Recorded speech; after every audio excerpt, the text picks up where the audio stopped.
Hello, everybody. Welcome into the Fantasy Pros Dynasty Football Podcast. I'm Ryan Wormeli, joined by Scott Bogman and by Pat Fitzmaurice. We are talking some Dynasty players to buy or sell ahead of NFL free agency in just a couple of weeks. Quick reminder for everybody that all of our consensus rankings and tiers can be found at fantasypros.com/rankings. From there, you can, of course, navigate to the Dynasty rankings as well.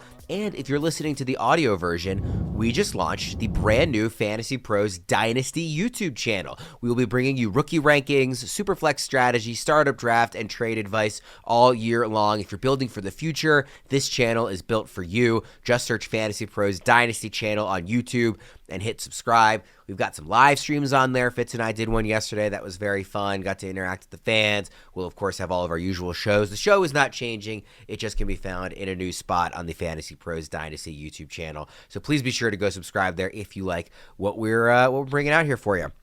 Guys, let's start with the buys here. We'll jump right in. No preamble. Fitz, we'll start with you. Who's your first player that you want to buy ahead of free agency? Malik Willis, and I think in Superflex leagues, Malik Willis is the quintessential buy now target. This year's rookie class is only going to have one quarterback who will come into the league and start right away, or at least within the first month or so of the season. It's Fernando Mendoza, and there's really no one else. And there are more teams that need starting quarterbacks than there are available starting caliber quarterbacks. Malik Willis is about to become an unrestricted free agent. He is going to sign somewhere and become some team's unquestioned 2026 starter. And we know that running quarterbacks are a cheat code in fantasy football. In 6 career starts, Malik Willis has averaged 44.8 rushing yards per game and has run for 4 touchdowns. He's averaged about 8.5 fantasy points per game just with his legs. And this past season with the Packers, Willis actually showed some passing ability too. When Jordan Love sustained a concussion midway through the second quarter of the Packers' Week 16 game against the Bears, Willis came in, completed 9 of 11 passes for 121 yards and a touchdown in about 2.5 quarters. And the next week against the Ravens, Willis started, played the whole game, 18 of 21 for 288 yards and 1 touchdown. So in those 2 games, he completed 84.4% of his passes and averaged 12.8 yards per attempt. Small sample size for sure. He's not going to do that over a full season, but Willis did look very good as a passer in those 2 games. As soon as he signs somewhere, the price is going to skyrocket. So if you need to upgrade your quarterback position in a Superflex league, you should be trying to put together an offer to acquire Malik Willis. In the consensus Dynasty rankings on fantasypros.com, Willis is QB 32. That's obviously going to go up once he is signed to be a starter somewhere. Fitz, it looks like in the most recent update on the site that I'm seeing from you, he's up at QB 23. Do you expect that to move based on where he signs, or do you think, like, there is still some uncertainty here, right? Like, it's going to be his first year as a full-time starter. Like, 23 is roughly where he's going to be regardless of where he signs? Or do you think that could move even more for you?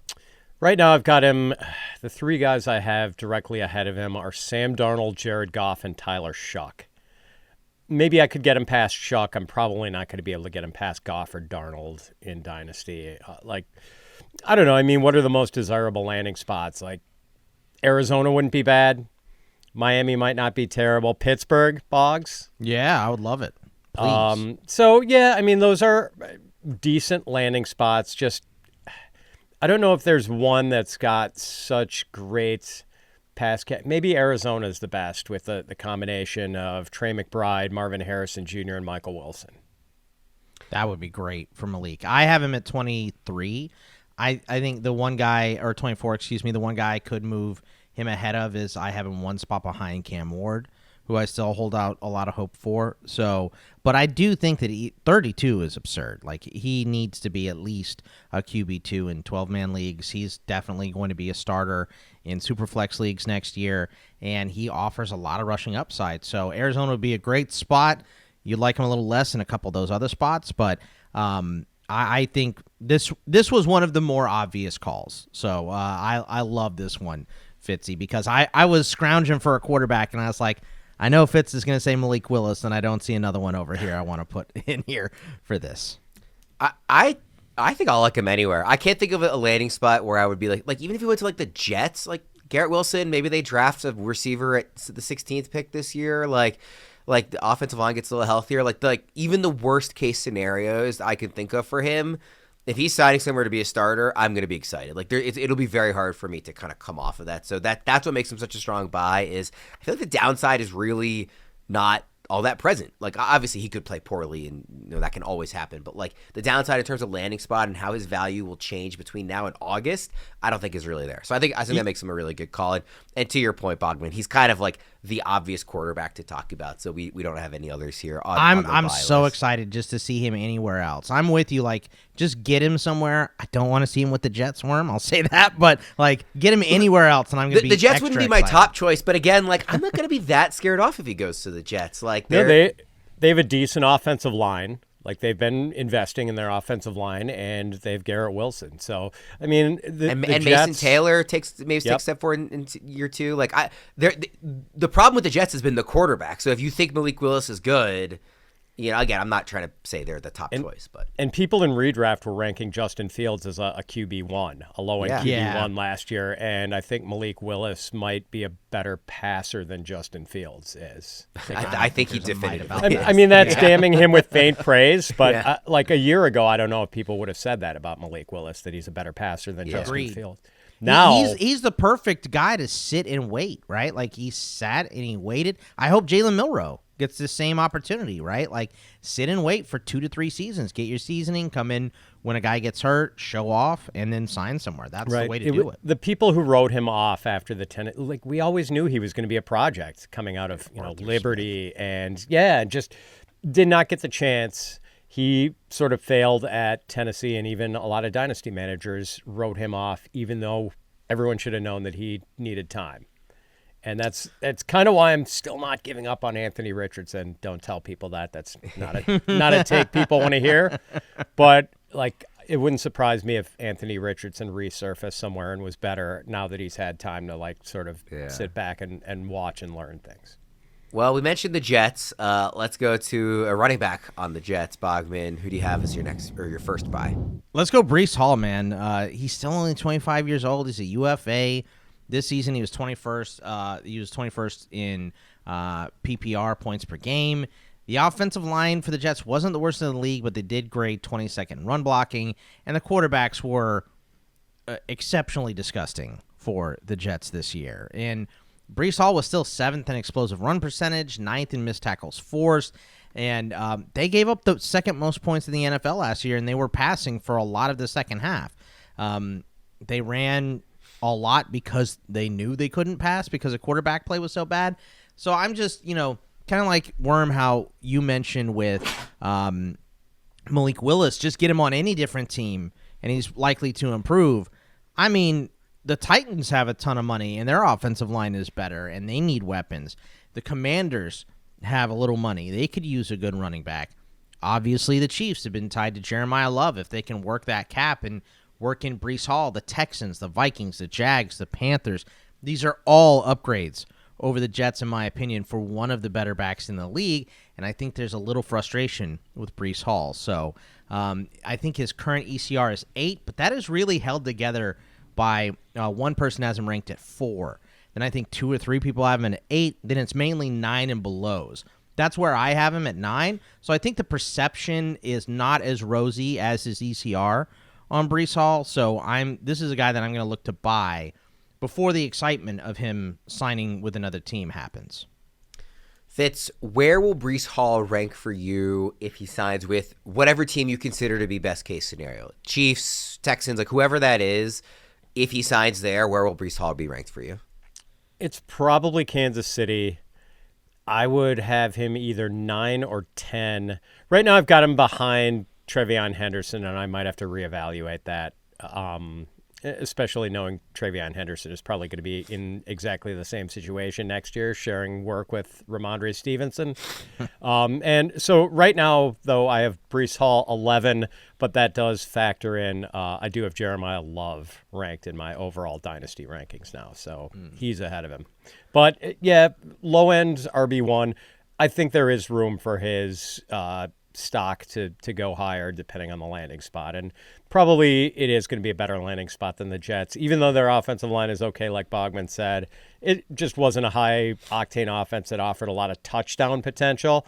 Wherever he goes, he had I think 5 scores. Right, he's going to have more it. touchdown potential wherever it is. Houston, Washington, Kansas City. I think, good shot at double-digit TDs next year. Is there a worst-case scenario for you, Bogman, in terms of landing spot? I mean, for the teams that have money and need a running back, I don't really think there is, right? Like, I think when you boil it down that way, because what's the worst of the teams I said? Probably the Titans, right? And I think this is a building offense, and the line was pretty good last year. And, you add some playmakers for Cam Ward, you give him a good running back, you start building the pieces around him. I think that could be a pretty good offense. So I would say that there's not many chances he could land somewhere, unless it's just somewhere I'm completely missing right now, where he could go and be worse than the Jets were last year. I mean, they started Brady Cook for a grip of games. Terrible. Well, Fitz, just talking about Breece Hall, let's talk about his former backfield mate, Braelon Allen is your next buy. Yeah, so Braelon Allen is pretty cheap right now. I think you could probably get him for a late second-round pick. And I think, considering that a late second-round pick would probably put him, I don't know, if you're drafting in the late second round, you would be getting a running back outside the top 6 or 7 in this year's not very exciting rookie running back class. And I think I would rather have Braelon Allen than someone like, I don't know, Nick Singleton or even Mike Washington. So Breece Hall is going to be a free agent, as we just mentioned, and it seems unlikely that the Jets are going to re-sign him. This is a team that needs to do a full gut rehab of their roster, and signing a running back to a huge contract doesn't seem like a great way to launch a full-on rebuild. If Hall isn't re-signed, that leaves Braelon Allen and Isaiah Davis as the top 2 running backs on the Jets depth chart. Jets probably would add another running back or 2 in free agency and or the draft, but I don't think they'd spend a good deal of money or draft capital on one. It's possible Isaiah Davis outplays Allen and winds up ahead of him in the pecking order. I mean, Davis has averaged 5.6 yards per carry in his 2 NFL seasons, albeit on only 73 rushing attempts.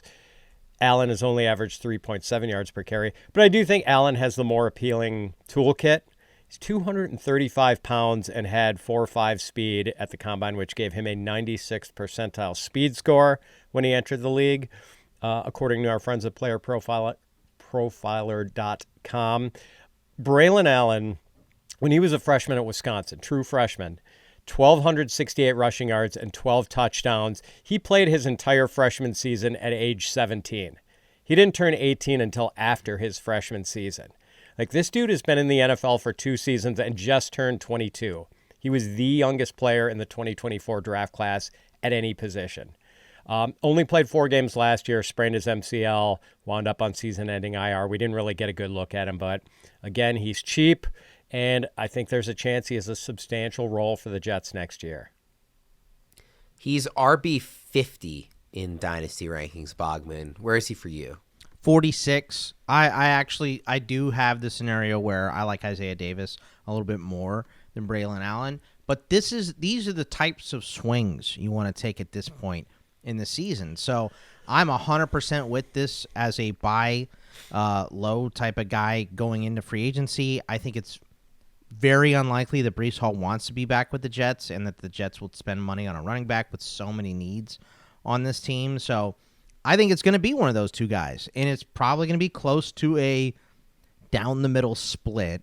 But as Fitz said, if it is down the middle and it's not Isaiah Davis walking away with it, Braelon Allen's going to score those touchdowns, most likely. Isaiah Davis can pound it too, but I think that Braelon Allen is your short yardage back if that's the case, either way. And as Fitz mentioned, he is so cheap. He's a throw-in on some deals. He's a second-round pick you could get him for, most likely. And in this class, I would much rather have the shot on a guy like Braelon Allen making it than a second-round pick. So there's many, many scenarios where Isaiah Davis comes away, or excuse me, Braelon Allen comes away, or Isaiah Davis, either one, trade for either one of them at this point, with way, way more than they cost you right now. So I like I like the swing for sure. Allen is one spot behind Jadarian Price in the consensus rankings, so we do have rookies starting to get in there. Does that sound about right to you? I mean, I know you mentioned Singleton, Fitz. I think I would rather have Jadarian Price because I think his vision is great, but he's not a receiving back at all. He's a first, second down back. That's exactly what Braelon Allen is, though. You could lump those guys together. So I would probably rather have Jadarian Price, but Braelon Allen, I think Braelon Allen might be younger than Jadarian Price. They're both 22. I don't know whose birthday came first, but they are both currently 22. So, and NFL experience. You know what? Actually, I would lean Braelon Allen there. Give me Braelon Allen over Jadarian Price. Fitz, what do you think? By the way, I suspect Jadarian Price is probably older because Braelon Allen just turned 22 last month in January. So I just looked it up. By the way, Price is older by about 4 months. Okay. I have Jadarian Price ranked ahead of him. Right now, I have Braelon Allen one spot ahead of Mike Washington. And Washington is, I think, my running back 6 in the rookie class. So there are about 5 rookies I'd rather have, even though this isn't a great rookie class. But Allen is still pretty compelling. I just think he's kind of forgotten about because he only played the 4 games last year and hasn't been on anyone's radar since September. Very good. Bogman, let's go to a wide receiver for your next buy. Ricky Pearsall. Let's go. And I love this, that his value has moved so far down. I was completely incorrect about him coming in, right? Because I was like, oh, we have Ayuk, we have Jennings, we have Kittle, we have CMC. Where is Ricky Pearsall going to make his hay? Well, I didn't realize that everybody was going to get hurt or go crazy. And, that's basically what happened. Ricky Pearsall, of course, himself missed a whole bunch of games this year. But I think that frustration is great for his value because going into next year, we know Ayuk is gone. Kittle tore his ACL late in the season, in the playoffs, I believe. Jennings and Bourne are both UFAs. They need defensive depth out of the draft and in free agency. That's where they should spend most of their money. So, I mean, who are they going to bring in? You could bring back Juwan Jennings if Mike Evans wants to leave. George Kittle's talked about a reunion with Debo. Pearsall was 5th in routes run for the Niners this year. He's going to be 2nd or probably behind CMC in 2026. The knee injury is past him. Obviously, he had the unfortunate shooting incident his rookie season and still looked good. I'm ready for this 3rd year to be the Ricky Pearsall emergence year, and I think if you're buying him now, you're getting in before his value is going to skyrocket. So right now, he's floating around like mid-tier wide receiver 3. I think that's probably correct in his rankings, but this is a guy that there's a lot of room for growth. And I think if you want to get in, this is your last chance to get in before his value skyrockets. Yeah, Fitz, he's at wide receiver 30, so to Bogman's point, right in the middle of the wide receiver 3 range. Some of the names ahead of him, I'd move him ahead of, like Travis Hunter and DK Metcalf. Some of the names behind him, Michael Pittman, Xavier Worthy, Terry McLaurin, Cortland Sutton, those are the 4 names directly behind him. Christian Watson's behind him too. Feels like about the right range. I think there's more upside there to Bogman's point, but I find it hard. There's so many good wide receivers that I find it harder to rank him much higher than about 30, even if I do think there's some inherent upside there. Yeah, so I've got him at wide receiver 32. I've got him behind Denzel Boston and Jalen Waddle, and directly ahead of Jaden Higgins and Christian Watson, who are 2 receivers I like a lot. So, I love this call by Bogman, and I've got a couple of shares of Ricky Pearsall in Dynasty leagues, and I'm in no great hurry to get rid of him. I think he's got a very good chance to be an alpha receiver for the 49ers. He's really athletic, first-round draft capital, plays in a Kyle Shanahan offense. And I think, man, watching him this year when he was healthy, he's a better route runner than he gets credit for. He can slip guys, and I'm very excited about the future. He's just got to show he can stay healthy, and certainly I'm not holding the shooting against him as far as missing that time, but there have been some other injury issues. Missed more time with the knee injury. Right. So I just want to see what this guy can do over 16 or 17 games. Well, we haven't really talked about price for a lot of these guys. What would you spend to get Pearsall in terms of rookie draft capital? Obviously, this year's class is a little weaker, so like a late first, I'm assuming you'd have no problem with. a mid first, a late 2027 first, if you expect to be a contender? What kind of, draft capital would you spend, Fitz? So I mentioned I've got him right behind Denzel Boston in my rankings, and I think I have in Superflex, I've got Boston ranked, let's see, he's behind Love, Price, and then I've got 106. So I'd drop a 107 or 108 for Ricky Pearsall. Yeah, right, Bogman? That's exactly right. Like a late first-round pick, past a midway point, and this class is where you're going to do it. I don't think I'd give up a late in 2027 for Ricky Pearsall yet. I would give up maybe an early 2 for him, but not a 1 for next year because next year's class does look to be exceptional. It is awesome, but if it was a late, if I knew my team was going to be a machine, and I was pretty confident I was going to be in the Final Four, I might be willing to give up a late 2027 for him. So a 12 or maybe early second or something. Yeah. If I would have to have supreme confidence in my roster that I was pretty bulletproof as far as being a Final Four guy. I think I like the idea. I don't hate it, but I do think that midway through the year, that late first-round pick is going to be worth way more than Ricky Pearsall because of speculation, because of how That's people fair. view those picks. That's So fair. I was just taking a mental inventory just of the quarterbacks who are going to be available next year. Oh my goodness, it's yeah. If you're in Superflex, you definitely can't give that pick away. Yeah, but yeah, I think it's going to be your last time because if he is healthy this year and he's the number 1 wide receiver on this team, his value is really going to skyrocket. So I do think this is kind of your last chance to get on board. Now, if he misses 6 games this year, his value is going to tumble back the other way. So he is risky. There is some risk there, but I'm willing to take the risk and play the upside here. So Fitz, let's go to a receiver of your own for your buys. DeVonta Smith. It seems like the marriage between A.J. Brown and the Philadelphia Eagles has been fraying for a while and seems like it's probably headed toward a divorce. I don't think it would be shocking if A.J. Brown were still an Eagle when the 2026 season begins, but I think it's better than 50-50 that he's wearing some other team's uniform by the time we get to week 1. Dallas Goedert is 31 years old and about to become an unrestricted free agent. So maybe the Eagles re-sign him, maybe not. There's a chance that by the time we get to free agency, or maybe by the time we get to the NFL draft, that DeVonta Smith is the only remaining member of the Eagles' big 3 pass catchers from 2025 who's still an Eagle. And obviously, if the Eagles choose not to keep A.J. Brown and Dallas Goedert, they're going to get other pass catchers in free agency and or the draft.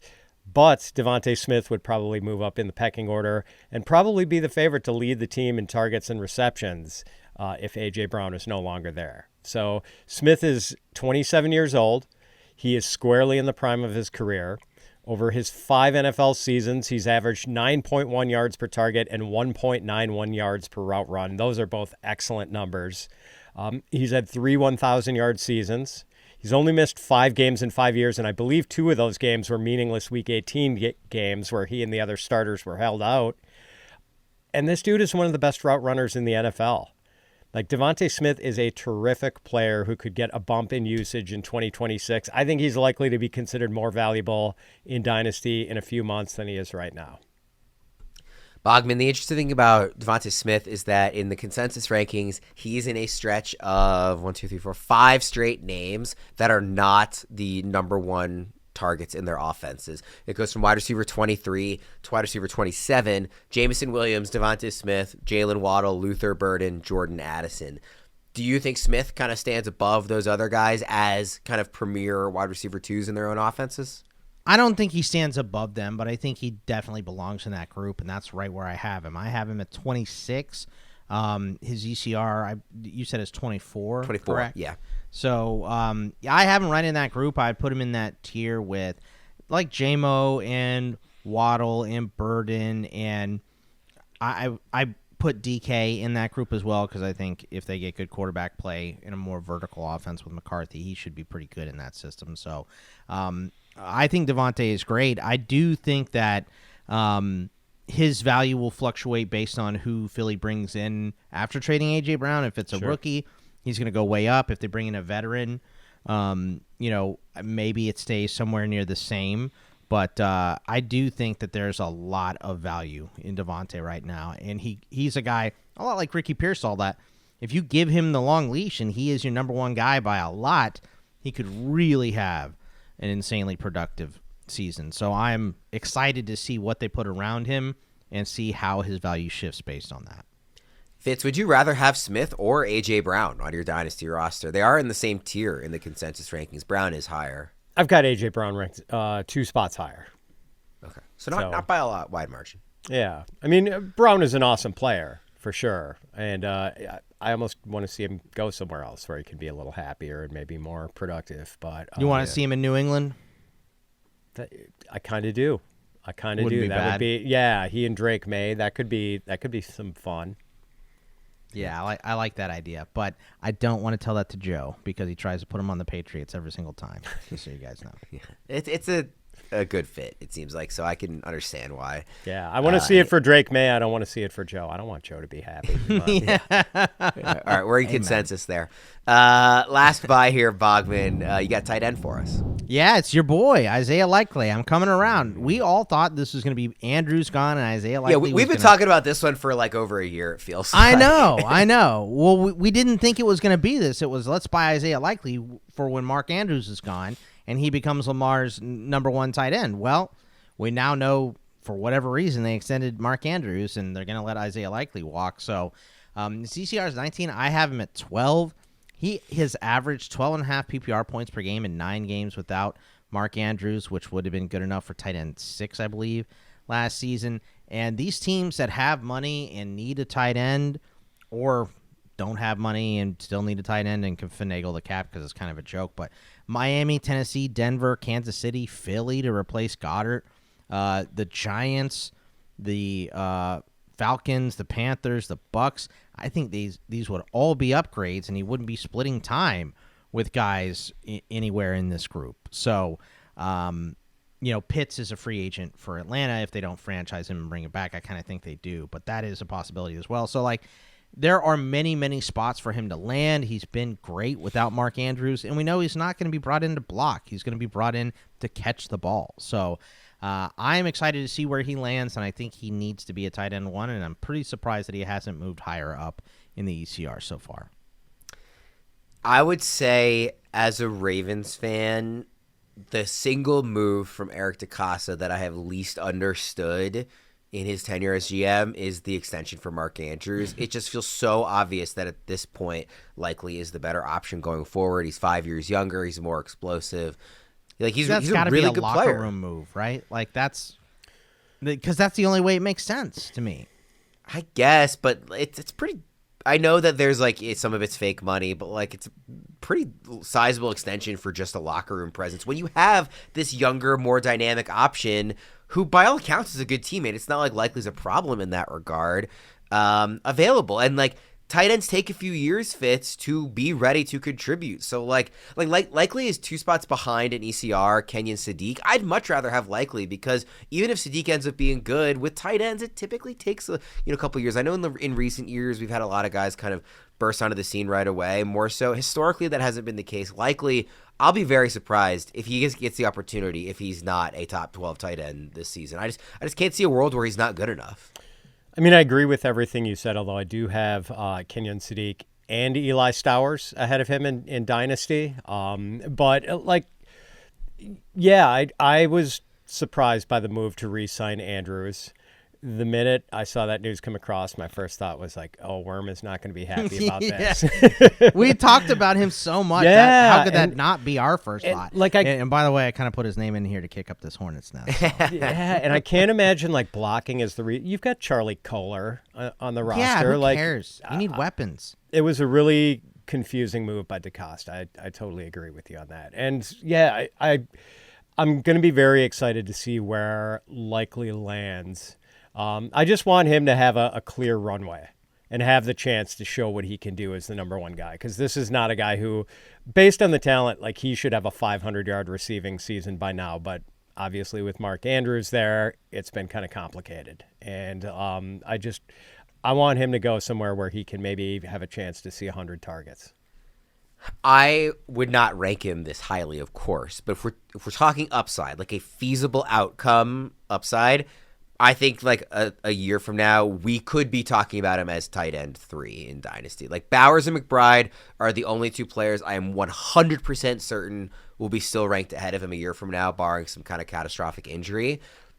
I'm not saying he is going to get that high, but I think that is a non-0% chance of an outcome. Like I think that actually is on the table. He is that talented, and it's a really big tier 2 behind Bowers and McBride.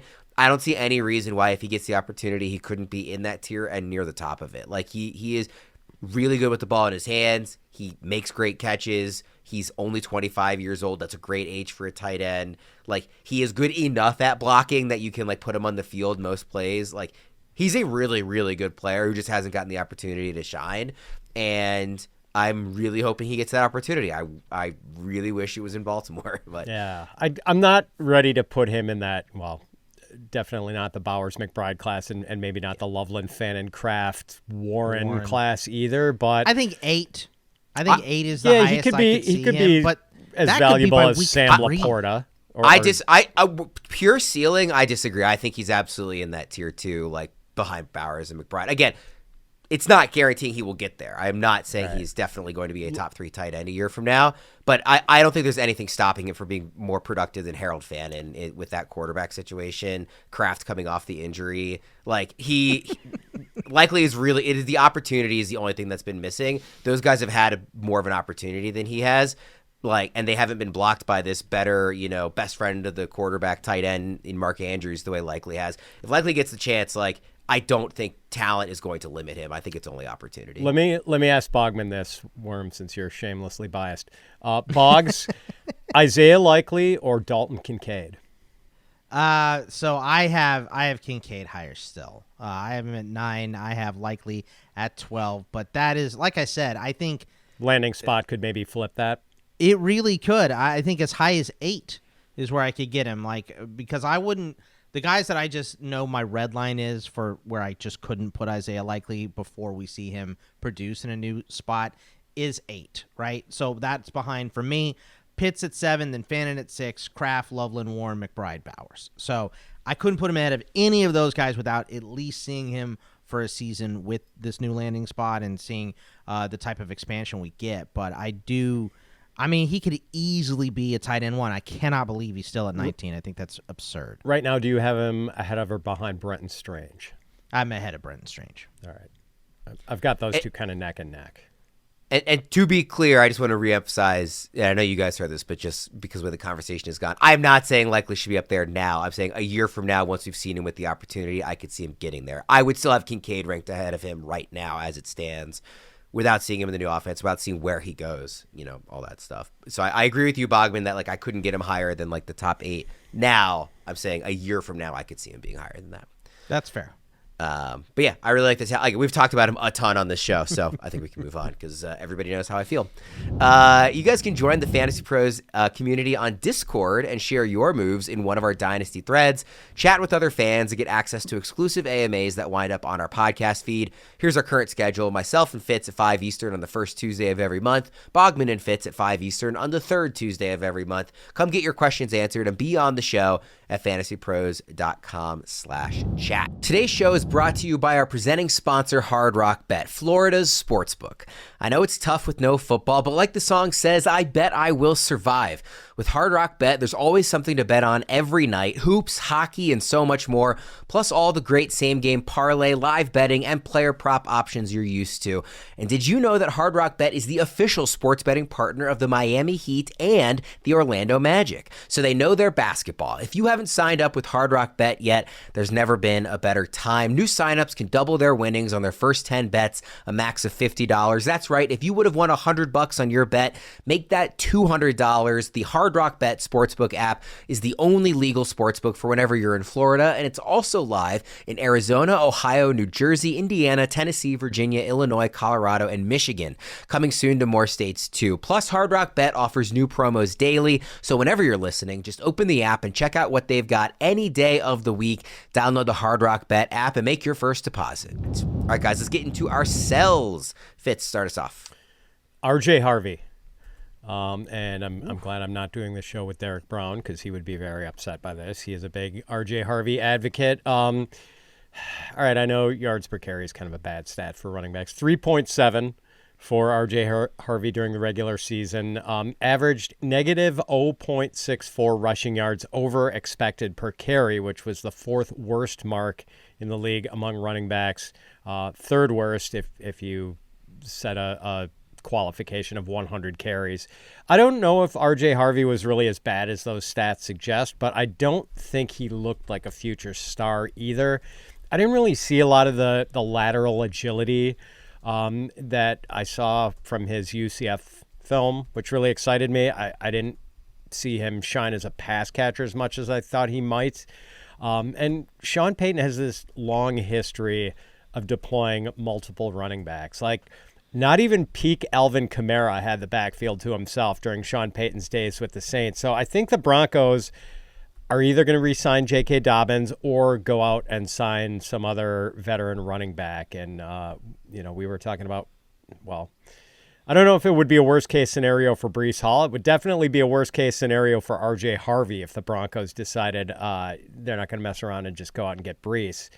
So I think there is a chance that R.J. Harvey loses dynasty value as a result of some other acquisition the Broncos make.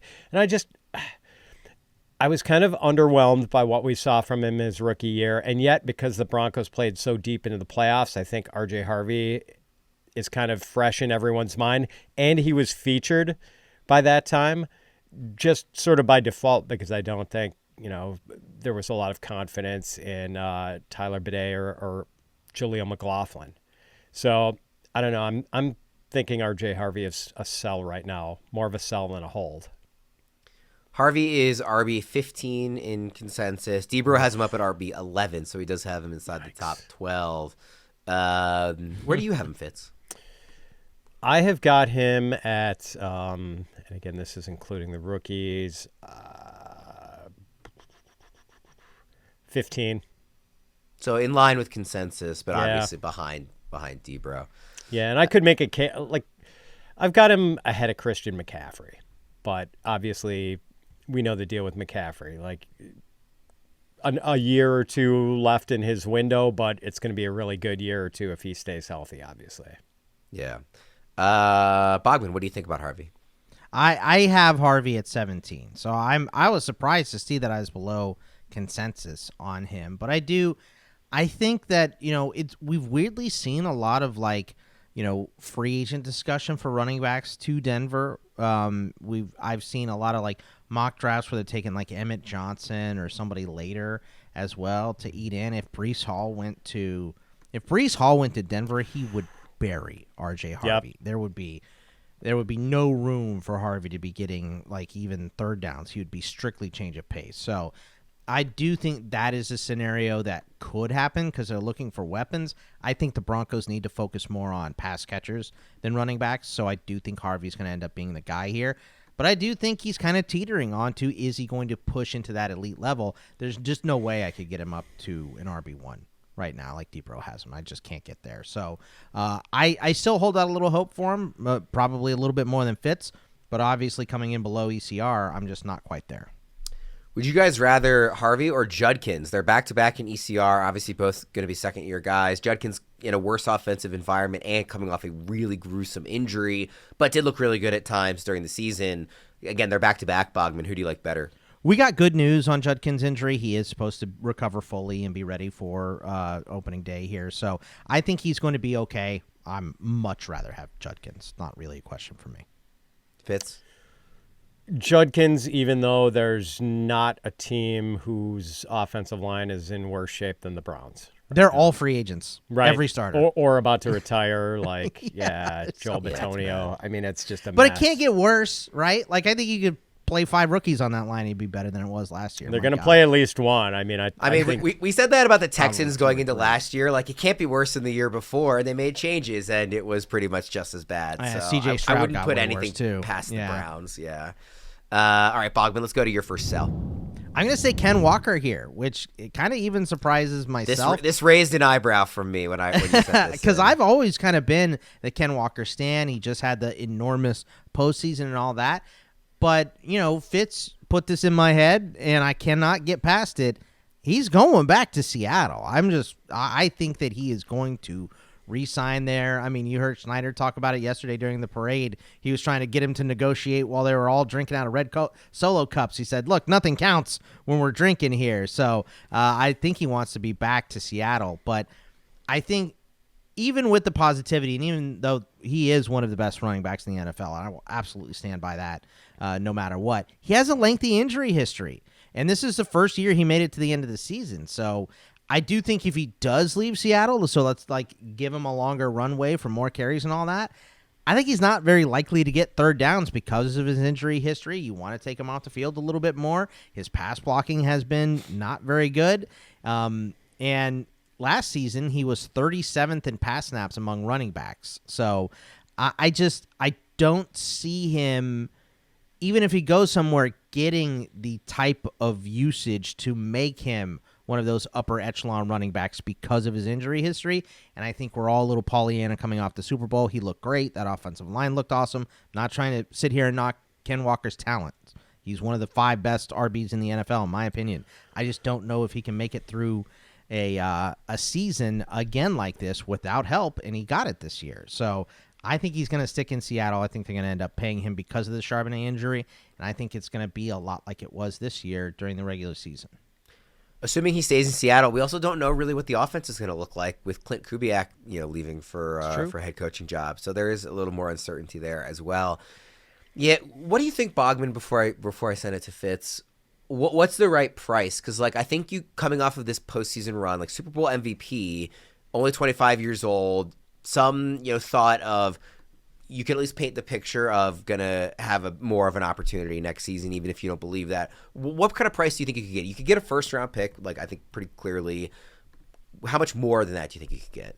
I think you need, it'd be first-round plus, or even a first-rounder next year plus something for this year, I think is probably what the going rate for Ken Walker is going to be because of the, potential for upside of him being a UFA right now. So I think you need to either get into those top 5 or 6 picks in this draft, or you need to get a first rounder for next year and an add-on, a tack on, whether it's a pick, whether it's maybe you need a wide receiver for depth, maybe you need, that backup quarterback you haven't had for a while, whatever it is, it's going to be a first round plus.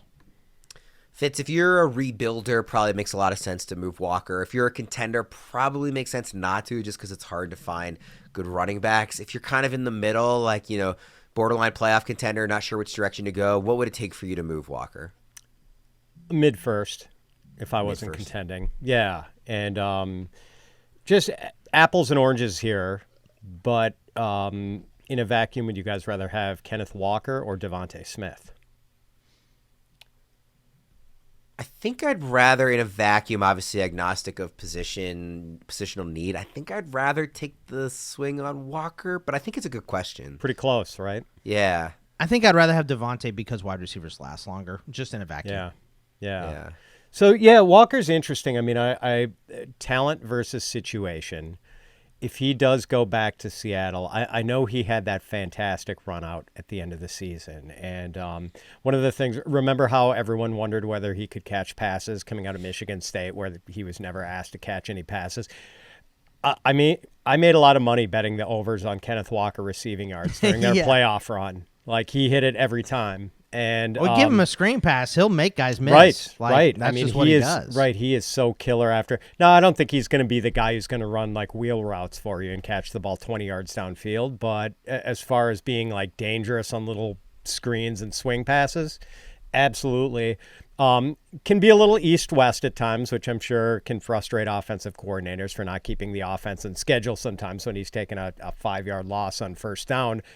But man, he is really good. Showed it in the playoffs. The only thing is, ask anyone who, they were never really handcuffs, but ask anyone who tried to handcuff Kenneth Walker and Zach Charbonnet this year. That was a freaking nightmare If you had that situation. Like, I had those guys in a best ball league, like in a redraft best ball league, and it was fine because, like, I'd always have the right one no matter what. But if you had to manage that and pick which one to start every week, you were pulling your hair out by about early December because that was just a nightmare from week to week. And I'm worried it could be the same thing again after Charbonnet gets back from his injury, whenever that might be. Did you say, Fitz, where do you have him ranked? I've got him like 19. That's one spot below consensus. I have him at 18. I have him at consensus, and I'm saying to sell him. Yeah, like I'm putting him one spot ahead of like I've dropped RJ Harvey, and I realize I'd rather have Walker than RJ Harvey. They're the same age. I would say like maybe don't trade him because where I have him is right on top of ECR, but you need to at least float him because there might be someone that just way overvalues him right now. So I think that's kind of the point. Yeah, I think that's a good call. Like, sometimes when we say sell, it just means like being open to a conversation of selling as opposed to like, sell at all costs. What do you think fits about Walker versus Jacobs given the age difference? Jacobs is 28 as a running back who's had a lot of usage. Walker's still just 25, hasn't had as much usage. I just feel so much more comfortable with Josh Jacobs' situation. Clear workhorse. Again, I mean, I can't emphasize, like, this is why Bogman is so spot on making him a sell. This dude was just the Super Bowl MVP and looked sensational against a great Patriots run defense that whenever they had Milton Williams, no running back when the Patriots had Milton Williams and Robert Spillane both healthy had run for more than 58 yards against the Patriots in 14 games this year. And Kenneth Walker shredded them in the Super Bowl. So the talent is there, but keeping him on the field is tough. And I honestly think the difference between Ken Walker and Josh Jacobs is just the fact that we know Josh Jacobs can take the pounding and he'll play gimpy, right? Ken Walker just hasn't done that in the past. He's not been able to take a heavy workload like that, and if he is hurt, he's not playing through it. There was never any question about whether you wanted to start Josh Jacobs or Emmanuel Wilson. Even though I think there was one game where, like, Wilson unexpectedly got more work than Jacobs. But, like, I just can't emphasize enough how much frustration people who had to make that choice were feeling and how kneecapped the Kenneth Walker investors felt by the Zach Charbonnet goal line poaching throughout the season. Yeah. By the way, apologies if anybody could hear my dog freaking out. My doorbell just rang. So how dare they ring the doorbell? My dog is very good about being pretty quiet. He's a pretty mellow dog. He is not vocal, but when the doorbell rings, This is the first time we heard him. So loses his mind. That's so right. Yeah, thanks for powering through that. Fitz, let's go to your next sell. It's Woody Marks, and he was just badly miscast as a workhorse running back in his rookie season. Averaged 3.6 yards per carry, ranked 50th in yards after contact per attempt among running backs with at least 80 carries. Just wasn't very good, and I always Marks was cut out to be a third down back. He is a natural pass catcher who was sort of forced into this early down role, and there's no doubt in my mind the Texans are going to go out and acquire an early down back, and maybe it's Breece Hall. Like, you can count on that. They are going to get someone for that role, and Marks is going to have a very different and I think less substantial role in 2026.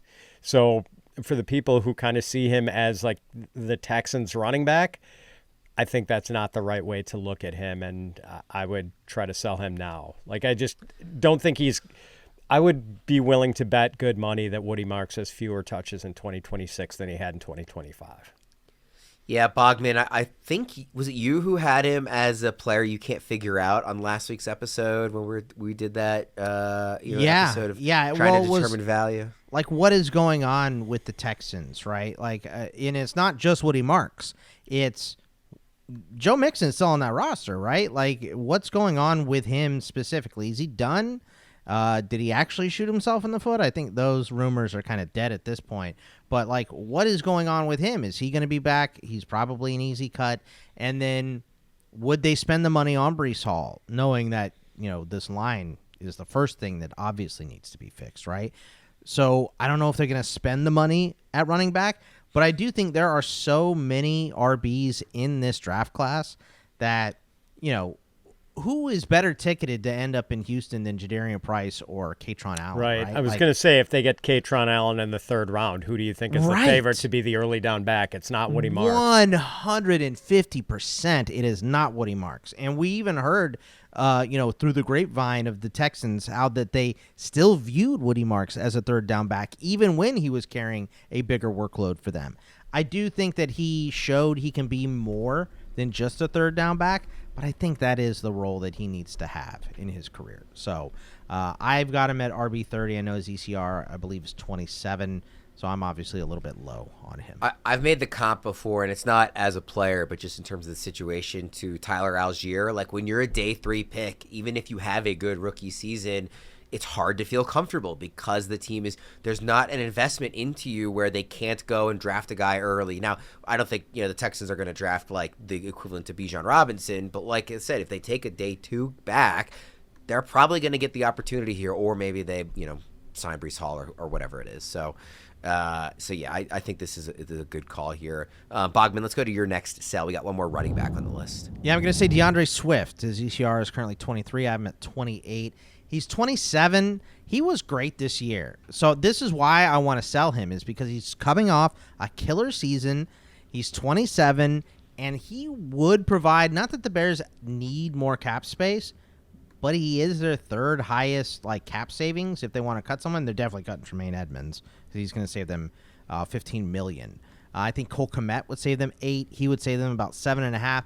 And we really did see Kyle Monangai come on at the end of the season, right? And I think he could easily take first and second downs and kind of push DeAndre Swift to a third down back, kind of like Austin Eckler near the end of his career here, where he was just mainly a third down back instead of a complete workhorse. I think that's how DeAndre Swift's career is going to end up winding down, right? I do think that he's still good. He showed it in a great offense this year with the Bears, but he's a UFA after this season.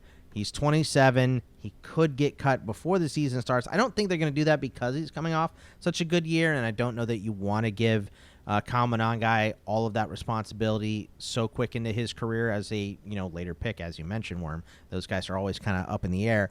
But I think Monangai showed enough, and I think that DeAndre Swift is going to start slowing down now, and I think it's just a natural progression for him to flip to a third down only type of role pretty soon here. So I think right now is peak time, coming off a good year, to sell DeAndre Swift, because I think you can get more than what he's worth, because his ECR is still, this is low for where he finished. I think he was 15th in points, and his ECR is 23 right now. So I, like most other people, is just not buying into DeAndre Swift. Fitz, do you anticipate Monangai overtaking Swift in this backfield, assuming no other additions? I have Monangai ranked higher in Dynasty for sure because of the age. I don't know if that happens this year, but Bogman and I are president and treasurer of the Kyle Monangai fan club, and he was really good, and I think he was better as a pass catcher than we would have expected, because he did not show a lot of pass catching ability when he was at Rutgers. And he showed some this year. So I think they're really interchangeable, and I think they're kind of equally good. So I think my best guess is that it's still something really close to 50-50 next year. You guys aren't the only ones in that fan club. Erickson and I talked a lot. We were the Kyle Monangai guys last year, as we put it on our show. We're big fans too. One receiver from each of you for the sells. Fitz, who's yours? This one hurts me a little because I've championed this guy for quite a while. It's Khalil Shakir. But, you got to know when to hold him and know when to fold him. And I kind of championed him his first couple of years when he hadn't done all that much. But now, in his third and fourth seasons, Khalil Shakir has had 76 and 72 receptions. But despite that catch volume, only 821 yards in 2024, 719 yards last year. He's never scored more than 4 touchdowns in a single year. I just think he's kind of capped by what he can do.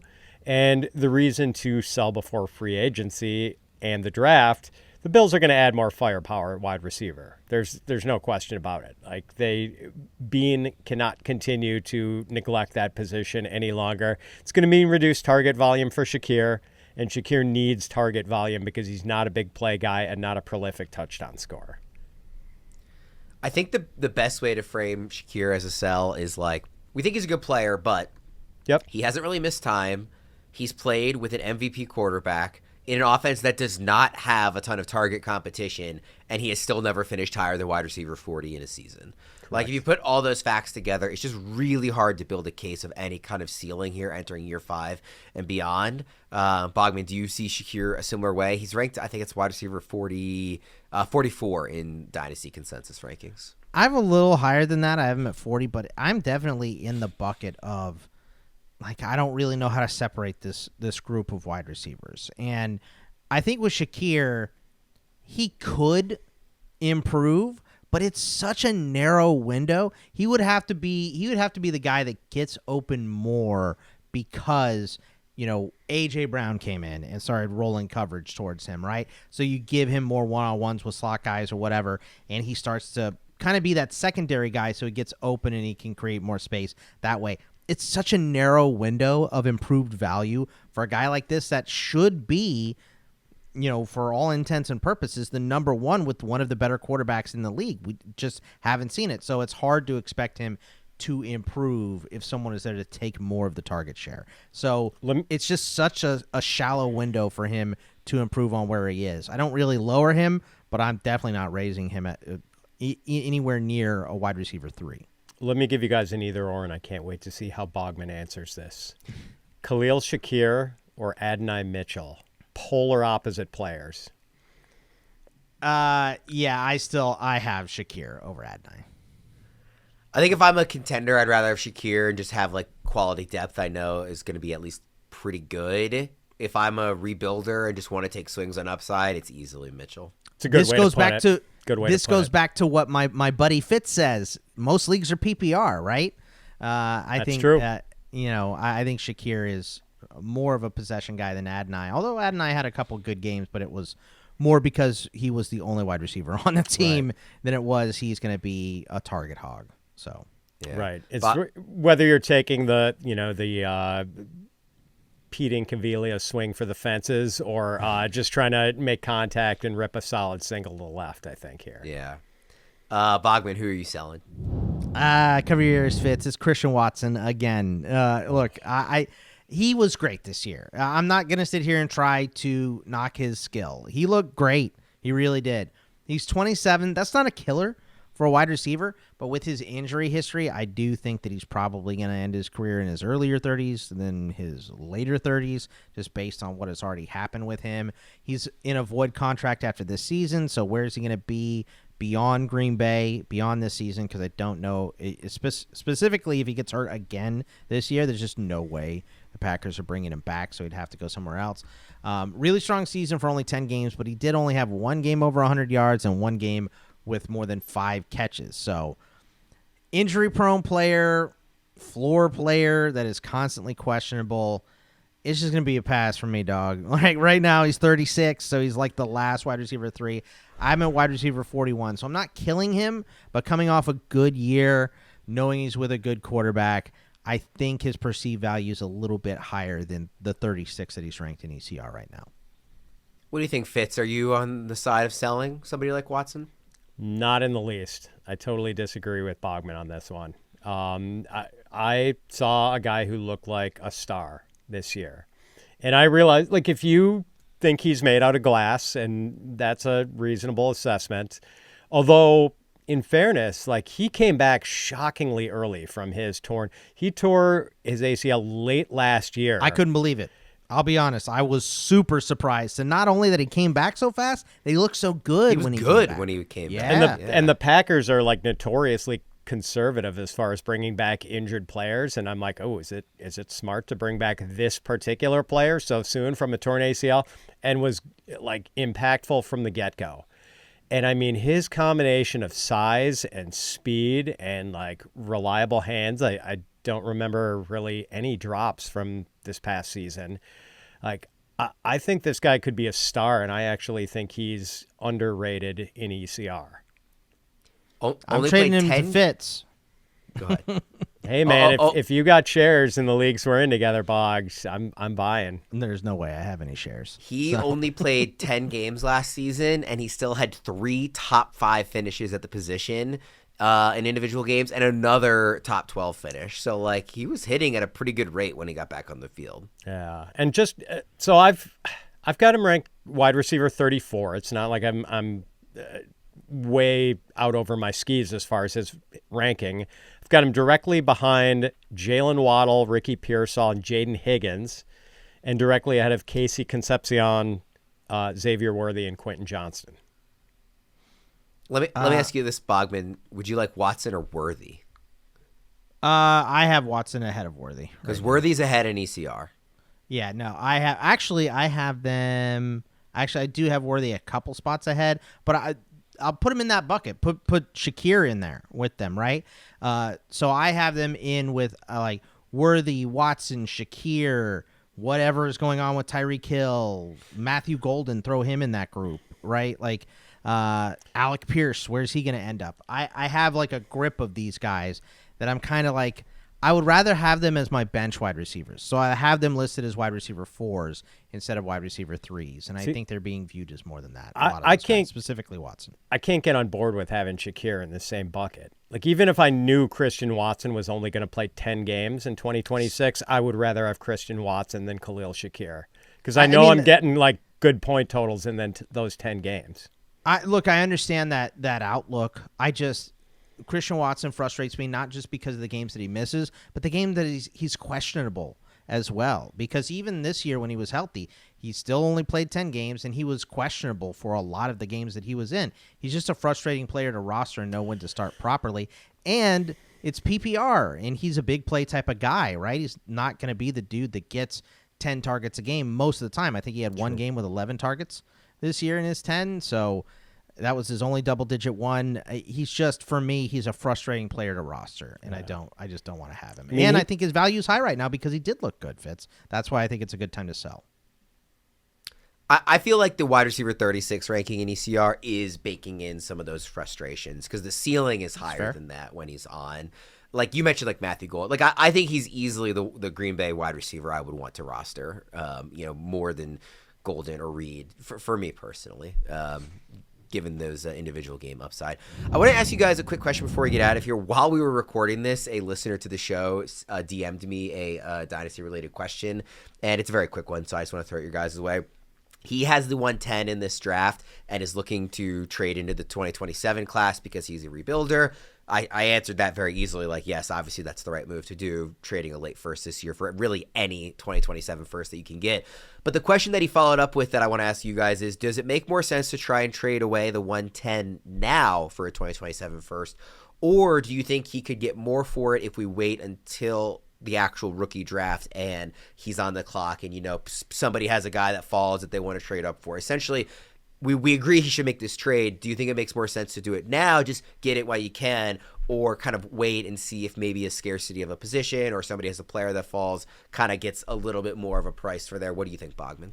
I think after the Combine, because I think you're going to see a couple more names pop up after the Combine with good RAS scores, crazy 40 times, whatever it is, right? So I think that is when the juices start flowing for people to really start picking out the guys that they are going to want in this class. So I think wait a couple of weeks, wait until after the Combine when we get some of those eye-popping numbers from some of these guys and they start moving up boards, because then that takes the 6 guys that we know are going to be pretty good, 6, 7, however you want to say it, and then we can stretch. Oh man, I did it again. My bad, Worm.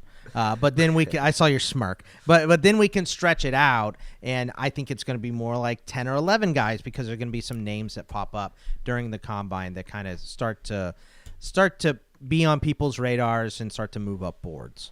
I laughed not because you said it, but because you said however you want to say it. And I'm like, you just like don't look down. That's my bad. Fitz, do you agree after the Combine?